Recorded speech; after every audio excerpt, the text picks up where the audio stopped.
일단 세월호의 특성을 한번 제가 한번 말씀을 드려보려고 합니다. 세월호가 가지고 있는 특성 중에서 복원성이 부족하다라는 것은, 이 세월호가 복원 불량한 것은 여객선 자체가 좀 복원성이 낮은 편이고요. 선체를 개조함으로 인해서 복원성이 굉장히 악화된 부분이 있습니다. 예. 지금 여기 그림에 나오는 객실을 늘리기 위한, 객실을 늘리려고 상부에 이런 구조물들을 설치하다 보니 위쪽이 무거우면 복원성이 나빠지죠. 오뚜기처럼 아래쪽이 무거울수록 복원성이 굉장히 좋아지는데, 위쪽에 개조를 함으로써 복원성이 악화된 측면이 있습니다.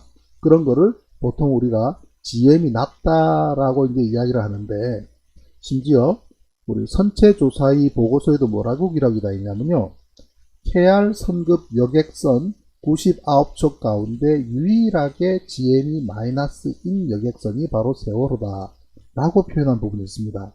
그 말이 무슨 말이냐면요, KR 선급 여객선 99척 가운데 경하톤수, 경하톤수라는 말이 빠지네요. 경하톤수에서 GM이 마이너스다. 그 말은요, 배를 처음에 만들거나 아니면 수리를 하고 난 다음에 바다로 다시 띄워 보낼 때 화물을 평형수도 아무것도 싣지 않고 그냥 배만, 텅 빈 배를 바닷속으로 쭉 진수를 했을 때는 뒤집어진다는 얘기입니다. 이 배는. 그냥 배를 보통 만들고 나면 배를 건조한 다음에 처음으로 그 배가 물속으로 들어갈 때 쭉 미끄러져서 하는 거를 보통 진수라고 그러거든요. 진수. 이 진수를 하게 되면, 진수식도 요란하게 합니다. 선박에서는. 그럼 그냥 물속으로 쑥 들어가고, 그때부터 이제 뭐 발라스트도 하고 바닷물도 집어넣고 뭐 이렇게 하는데요. 이 세월호는 만약에 수리를 했다? 수리를 하면은 뭐 바닷물도 빼고 평형수도 빼고 모든 뭐 짐도 내리고 싹 텅 빈 상태로 수리를 하지 않습니까? 텅 빈 상태로 수리를 하고 바닷물 속으로 들어가면, 바다의 위로 이렇게 띄우면 깨끗하게 뒤집어진다는 얘기입니다. GM이 마이너스라는 얘기는 그런 배라는 거예요. 왜냐면 개조 작업을 하고 그만큼 복원성이 태생적으로 안 좋은 배다 라는 부분, 그거는 이 배의 특성이에요. 이 배의 특성. 무슨 얘기냐면, 그러면 복원성 불량이 세월호 사고의 원인이 아니냐, 그렇게 말할 수는 없지만 복원성이 불량하기 때문에 사고 원인이다 라고 하는 단계는 우리가 지나가야 된다는 겁니다. 복원성이 태생적으로 불량한 것은 세월호가 가지고 있는 특성, 즉 변수가 아니라 상수입니다. 상수. 변수가 아니라 상수다. 이 배가 안고 있는 고질적인 문제점 중에 하나다. 우리가 사고 초기에 2014년도에 사고 초기에 사고의 원인을 이야기했을 때에 고박 부실이라든지 복원 불량이라든지 화물을 많이 실는 문제라든지 등등을 그 당시에는 이야기할 수 있지만, 지금 와서는 그 단계를 넘어서는 원인들을 찾는 것이 진짜 사고의 원인을 찾는 것이지, 그 고질적인 문제를 이야기할 단계는 지나갔다. 자, 그러면 또 어떤 문제가 있느냐면요, 복원성이 불량한 문제 외에도 배가 놀아요. 이게 무슨 말이냐면, 조타수가 그럽니다. 배가 많이 노는 것 같다. 배가 논다는 말은 툭 하면 이리 기울고 저리 기울고 한다는 겁니다. 제가 얼마 전에 제가 다녔던 모교 한국해양대학의 실습선이 있습니다. 한바다호라는 배가 있는데요. 그 배에서 선장을 하셨던 선배분이 계셨습니다. 지금은 은퇴를 하셨는데, 우연히 이제 그분이 어떻게 지내나 통화를 하던 중에 요즘 뭐하냐 해서 지금 세월호 쪽의 문제를 좀 들여다보고 있다 했더니 뭐라 그러냐면요, 그 세월호 참 배우 이상하대. 그래요? 뭐가 이상해? 그랬더니 한바다호 실습선이 제주도에 간 적이 있었답니다. 제주도에. 왜냐면은 그저 실습 때는 이 학생들을 태우고 국내 연안 항해를 쭉 합니다. 연안 항해를 하고, 그 다음에 3학년 때는 해외 한 바퀴 도는 해외 항해를 하게 되는데, 연안 항해를 이렇게 하면서 제주도에 들어갔는데, 하필이면 바로 부두에 세월호 바로 옆에 배를 댔었답니다. 그래서 저 배가 뭔가를 봤더니 세월호라는 거예요. 그런데 뭐가 이상하냐면 화물들이 들어와서 짐을 실는데 짐이 조금만 들어가면 배가 더 기울어진다는 거예요. 옆으로. 그럼 또 발라스팅으로 또 바로 잡고 또 그럼 조금 있으면 또 쑥 기울어지고 그래서 뭐 배가 왜 저래 그랬답니다. 그게 오래전 얘기죠. 네. 배가 왜 저래 그런 얘기를 했었답니다. 그래서 그 얘기를 듣고 이 배는 바로 이거예요. 지금 우리 조타수가 이야기하는 것처럼 배가 많이 노는 것 같다. 이 표현은 배의 복원력에 대해서 이거 검찰 조사 조타수에 대한 검찰에서 두 번째 조사를 했을 때의 내용인데요. 배 복원성과 관련해서 조타수가 서로 이야기를 하는데 제가 배가 많이 노는 것 같다고 이야기를 하면 갑판장이 배를 중개축 한 곳이 많아서 그럴 것이다 라는 말을 하였습니다 라고 진술을 합니다. 그러니까 이 배에 있는 선원들도 배가 참 많이 논다. 이거는 배를 타는 사람들만의 은어처럼 용어처럼 그냥 이렇게 얘기를 합니다. 그만큼 복원성이 부실한 배가 많이 논다라고 이제 표현을 합니다. 그래서 또 이제 세월호는 5도 변침선이다. 이 말은 무슨 말이냐면요. 제가 지어준 이름이기도 한데요. 5도 이상 변침을 하면 위험하다는 거예요. 5도 이상 변침을 하면 위험하다. 네, 이것도 이제 진술서입니다. 조타수가 검찰에서 세 번째 진술을 한 내용을 보면 질문도 그렇습니다. 평소 선장, 신보식이나 일항사 강원식이 다 있는 자리에서 우리 배는 한번 기울면 일어나기 힘들거나 오래 걸리니 미리미리 조금씩 틀고 타도 조금씩 쓰라는 말을 하였다. 한데 어떤가요? 물으니까 그런 말은 꼭 누구라기보다 수도 없이 많은 사람으로부터 들었기 때문에 잘 알고 있습니다. 그리고 저는 탈을 사용할 때 3도에서 5도 이하를 사용하였으며 5도 이상은 탈을 사용하지 않았습니다.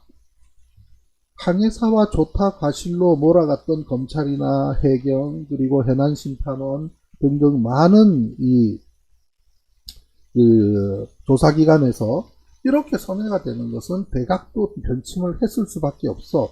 항해사가 대각도 변침을 지시를 했던 조타수가 대각도 변침을 돌렸던 그랬던 거 아니냐고 자꾸 다그쳤지만 이 배는 5도 이상 돌리면 큰일 난다는 게 귀에 못이 박힐 정도로 들어왔기 때문에 5도 이상 변침이 없었습니다.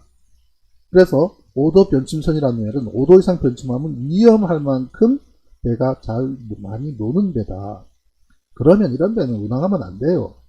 운항하면 안 됩니다. 네. 제가 이제 무슨 말씀을 드리려고 이 부분에 대해서 말씀을 드리냐면요. 복원 불량이라거나 또는 5도 이상 변침하면 안 된다거나 만약에 이제 선생님들이 중고차를 매매를 하면서 키를 건네주면서 하는 말이 이 차는 위험하니까 핸들을 한 5도 10도 이상 꺾으면 큰일 납니다. 이런 말을 한다고 가정해보세요. 그런 차를 왜 삽니까? 그런 차를 사면 안 되죠. 이 배는 그런 배를 산 거예요. 그런 배를 사서 더 악화되게 만든 겁니다. 자, 그런데 복원성 불량 그리고 고박 부실 이런 5도 변침하면은 안 되는 이런 고질적인 문제들을 사고 원인으로 이야기하기에는 그래도가 아니다라고 얘기 드는 것은 뭐냐면 그거는 이 배가 가지고 있는 고질적인 문제점 화물을 2배로 실는 것까지 포함을 해서 고질적인 문제점인 상수지 사고의 원인이라고 할 수 있는 그런 변수는 아니다라는 거. 예, 변수는 아닙니다. 찜쪄먹은 찜닭다님 혹시 컴퓨터나 여기에 조금 이제 볼륨을 한번 좀 높여봐 주실래요? 또 괜찮다고 하시는 분도 계시지만 저도 한번 이 방법을 찾아보겠습니다만은 조금 네, 한번 볼륨을 한번 높여봐 주세요.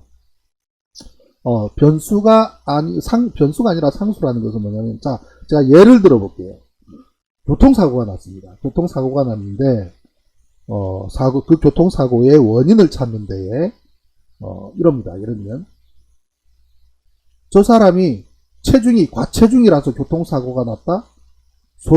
교통사고 조사를 하는 사람이 교통사고를 당한 사람의 과체중을 문제 삼는다면 그건 난센스예요. 그죠? 네.